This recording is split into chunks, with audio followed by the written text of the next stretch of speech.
Peter Atkins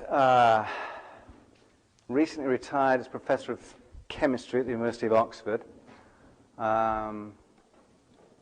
He's written a huge number of textbooks, which are the standard in the business, but also some wonderful popular books, one of which was called Galileo's Finger, and the most recent one was The Four Laws, and he's about to address us on Pride and Prejudice. Right? Yeah. Good. Right. Peter Atkins. It's really is a great pleasure to be back here. It's been very stimulating, most interesting, and it's wonderful to meet so many people from different backgrounds. Like Walter, I also do what I'm told. And so I will present you with a candle. But I also had to please Roger, who's got this thing about the second law. And he gets off on the second law and entropy. And, no, this is a conversation I had with Rob Zepps once when we were talking about all those people coming up with beliefs and so on. And Eddington made this remark, which Rob sent to me, which is you can run these beliefs that you have and these views and opinions by all sorts of things. Even Maxwell equations could be a bit iffy in certain circumstances. But the second law, now there is a test.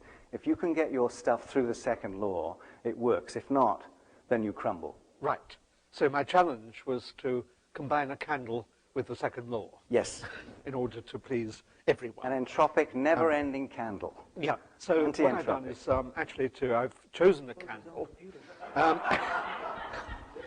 which is, as you see, burning at both ends. I might mention, of course, that I'm only here as cabaret this evening.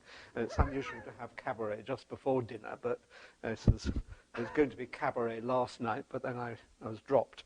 And so it's going to be cabaret before dinner this evening. But what you see is the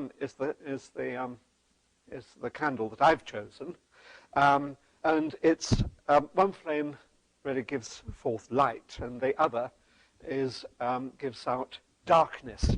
So it's a kind of Janus candle, and this candle, in my view, represents prejudice. Now, prejudice might seem to be a funny choice and something admirable, but I shall argue that appropriately employed, it's an excellent device for exercising rationality. There is, of course, darkly deep bad prejudice, which shuts our minds and inhibits our aspirations, and that is easy to identify, and I can dismiss it fairly quickly. But the former variety, the good sort of prejudice, is what I want to talk about as well, and that's the kind of prejudice in which we can take pride. So first, bad, nasty, rotten prejudice, the sort of candle glow that spreads darkness, kind of anti-candle, I suppose. I mean religious prejudice, and the presumption that human minds are simply too puny to achieve ultimate understanding. The presumption that any explanation will necessarily be beyond our comprehension. In other words, religious prejudice sort of despises the power of human understanding. This is the sort of prejudice that we've got to be on our guard against in public policy. Then, of course, there's good prejudice, the prejudice that spreads light into otherwise dark domains, the prejudice that the scientific method is the only road to true comprehension, and through comprehension, guarded toleration. So scientific prejudice is flexible prejudice, not rigid prejudice. And all we scientists have prejudices in the sense that although we're revolutionaries, we're conservative revolutionaries. We base our attacks on ignorance, on the bridgeheads of established science, for we favor the reliability of the seemingly established. But unlike the prejudice of religion, we're content to discard our prejudices when the experimental evidence, by which I mean sort of publicly accessible, testable evidence, is overwhelming. And Max Planck got it right when he said that experiment is the only true way of understanding, and the rest is imagination. We should demonstrate the superiority of our prejudice by presenting evidence in support of opinion, and by showing doubters that modern science is a reticulation of understanding, where elementary particle physics informs cosmic physics, where chemistry informs biology, and so on. And science doesn't consist of little warring tribes of independent knowledge. It consists of sort of great rivers of knowledge that enhance each other where they mingle. That supportive intermingling is a sign that we are correct in our prejudice in favor of science. We should have, and we should display, and we should broadcast our confidence in this extraordinary product of the human mind, and stand sort of foursquare with the confidence in our science. In that way, we'll display the majesty of this extraordinary, wonderful world. So prejudice is good in science, for revolutions should not be accepted without a fight. Unlike new religions, new scientific conceptions of the world are not accepted on a whim. New paradigms of understanding have to struggle for public acceptance. They have to show that they are superior models of understanding. Although they must show that they displace the concepts of the past, they must also show how those concepts are in fact an approximation that has been improved upon, not merely concepts that were silly in the first place. So my prejudice in favor of the scientific method is based on really a variety of foundations, that science works, that although there are many springs of scientific knowledge, they're mutually supportive, not at each other's throats, and so on, that they're detached from sentiment, but also inspire glorious pleasure when a discovery is made and a hypothesis confirmed, and that they're open to public scrutiny, not relying on sentimental wishful thinking and self-delusion, and that in many cases they lead to verifiable prediction. Now, the prejudice that established concepts hold the high ground, and that the young aspirant stag of concepts must fight off the old king stag in fair combat, is central to the scientific endeavor. What are the great prejudices of the past that have acted as rocks on which to build progress? So Aristotle is a tough nut to place, because he was sort of half and half prejudiced. He was sort of skimmed prejudice. He had the right kind of prejudice in believing that the world was explicable, but his observations were those of a farmer in the farmyard. He saw that an ox was needed to pull the cart through mud, and he thus thought that rest was the natural state of motion. More generally, like all the ancient Greeks, he considered that casual inspection and thought alone could reveal the nature of the world. As a result, his prejudice in favor of rest being the natural state was bad prejudice. Tycho Brahe, Copernicus, Galileo, and Newton led the revolution that produced the first good prejudices of science, that the world is heliocentric, that the natural state of motion is to continue what it's currently doing until a force acts, and so on.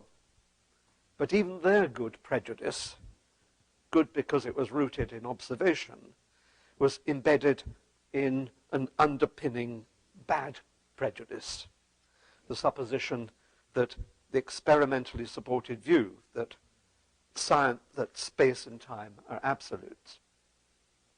But what a powerful temporary prejudice that was, for it enabled the entire edifice of classical mechanics to be constructed. So Newton's and his successors, Hamilton, Lagrange, and so on, their prejudices were even more erroneous, in fact, but enormously fruitfully so, for they also supposed, like the farmer in the farmyard, that position and momentum were simultaneously determinable. Thank goodness for that prejudice.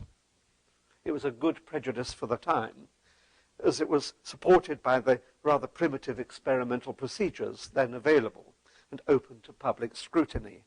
But from that prejudice sprang a revolution, for experimental precision advanced, and more subtle experiments were done that revealed that all those prejudices were false. And as the door to the 20th century swung back, that whole edifice of prejudices of classical physics was overthrown. The prejudice that particles could be distinguished from waves went. The prejudice that there was such a concept as a trajectory of a particle, and it crumbled. The prospect of simultaneously specifying seemingly compatible properties disintegrated. The possibility of transferring arbitrary amounts of energy became sort of sand in our hands. And the prejudice in favor of absolute space and time was replaced by the relativity of space-time. And the destruction of prejudices, though, was like a forest fire that releases new growth. Despite the inclination of such great minds as Einstein's and Bohr's in quantum theory to accept the new order has become our new firmly established bridgehead of prejudices. Now, I've got a whole brain full of prejudices which my prejudice encourages me to consider at least temporarily good, and in some cases likely to be good for all time. First, there's what I shall call the foundational prejudice, that science represents a uniquely reliable way of illuminating the world and discovering its workings. Second, there is what I can call my operational prejudice, that the scientific method can be applied to illuminate every real question, and sort of incidentally can reveal the emptiness of vacuous questions. I consider that the scientific method can be applied fruitfully to the elucidation of its traditional magisterium, not just the mechanism of the world, but also everything to do with its origin, composition, and ultimate fate.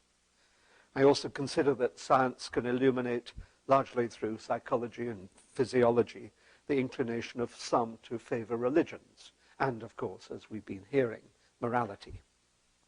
It also has the power to identify vacuous musings, typical of theologies, such as the purpose of the universe and the nature of the afterlife. And thirdly, there's what I'm calling sort of a paradigmatic prejudice, so the currently favored paradigms of explanation. When I wrote the book which Roger referred to, Galileo's Finger, of course, if you haven't seen it, that is Galileo's finger. It really is ironical that the only true relic in Italy is probably Galileo's finger. It's also not his index finger, but his middle finger, which sort of echoes down the centuries. So in that book, I had it in mind to share these what are pretentiously called paradigmatic prejudices. I didn't call it that. I called it the 10 great ideas of science.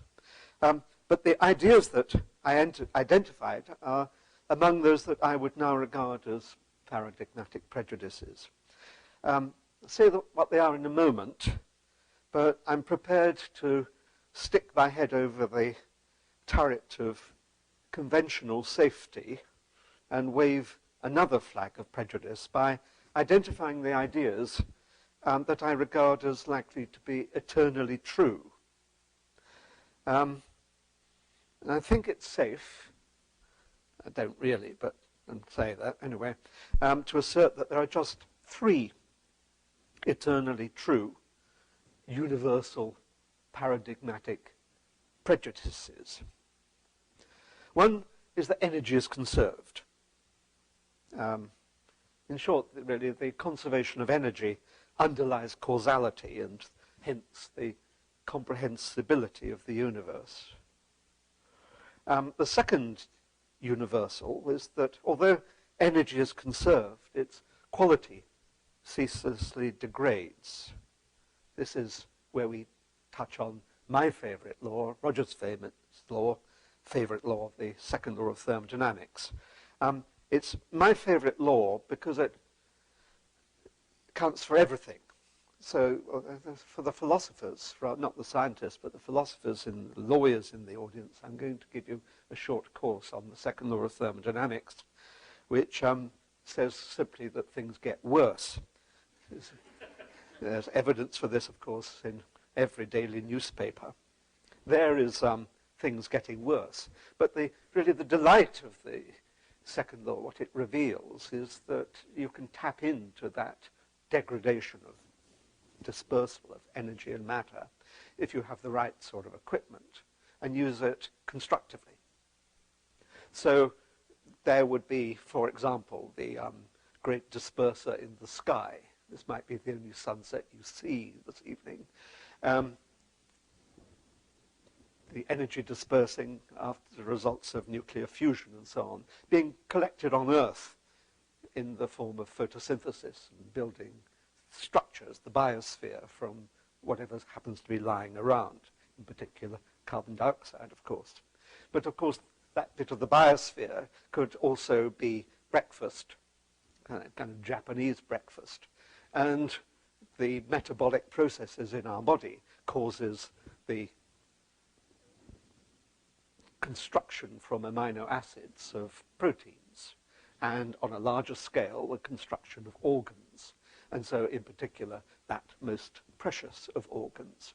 So what the second law does, it really accounts for the whole train of being, really, from the dispersal that takes place above us to the processes that go on within us. And I think that is why the second law is such a fantastic law to understand. It doesn't give you any detail at this level of discourse, but it really shows you the spring of change in the universe.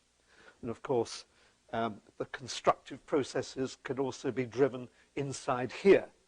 And this is my one kitsch illustration. And order the chaotic electrical and chemical currents in our brain into acts of creativity and aesthetic sensibility.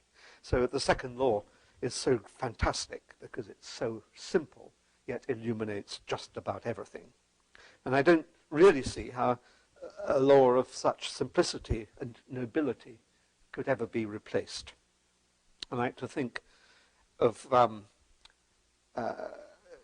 one consequence of the second law is also a universal application, that evolution proceeds by natural selection. I like to think of natural selection and evolution as simply being a manner of degrading energy, a rather subtle manner of degrading energy that nature has stumbled into, and that we are here as the beneficiaries of its rich consequences. So the third of my paradigmatic prejudices is that mathematics is the supreme language for the description and elucidation of the world. This is not the place to reflect upon why that might be or its implications, but it's surely right to be prejudiced in favor of its universal validity. Skip some more. A lot of more nonsense, really. So, back to my double-edged sword. Not much of a sword, really. It's really a double-ended waxen candle. But and my pride in prejudice of really the right kind. I think there are three major good prejudices that I'd like to share with you in conclusion. My good prejudice one, good major prejudice one, is that there is no validity in any question that begins with why. There's a lot of why questions around, of course, such as why the universe was created, why is there evil in the world, and why are plants green?